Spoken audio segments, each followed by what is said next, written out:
What are some of the biggest mistakes and things that people do in their super fund that's an absolute no-no that could actually cost them fines, even jail time? What are some of the big no-nos that in The super big one is to draw money out of their superannuation fund before they meet the condition of release.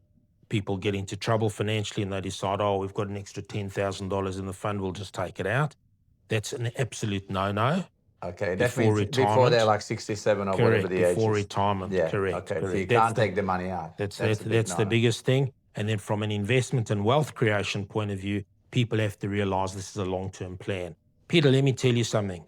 I've been doing this for 41 years. The quickest way to make money? Slowly. Yeah.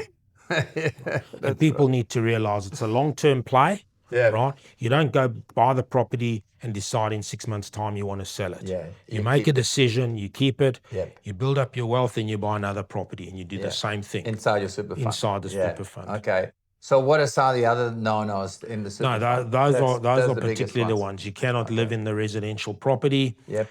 You cannot draw any money out that's been put into the fund. And those are really the main compliance issues. Another important thing I should add is that you should not change advisors regularly. The longer you stay with an advisor, the better benefit you're going to get.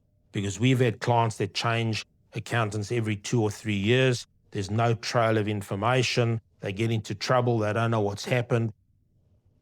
Our most successful clients have stayed with us for 20 or 30 years. Yeah. The most common mistakes are not listening to professional advice and not meeting the compliance requirements. Because if you don't meet the compliance requirements, the penalty is outrageous. Okay, so you've got to be careful about it. But you handle all that. And as long as people understand that they have to take professional advice and comply with that professional advice.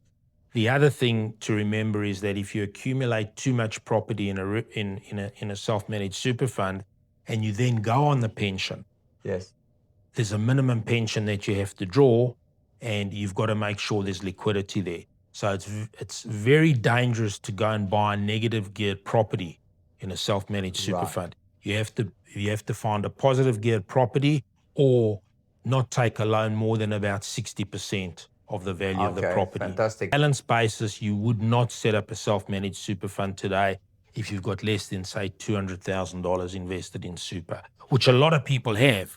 You know, from sort of 20 or 30 years' work, they could quite easily have accumulated $200,000. There's no question it's beneficial from a tax point of view, from a wealth creation point of view, from an asset protection point of view. It ticks all the boxes. I don't know about real estate. I can't tell you which property to buy.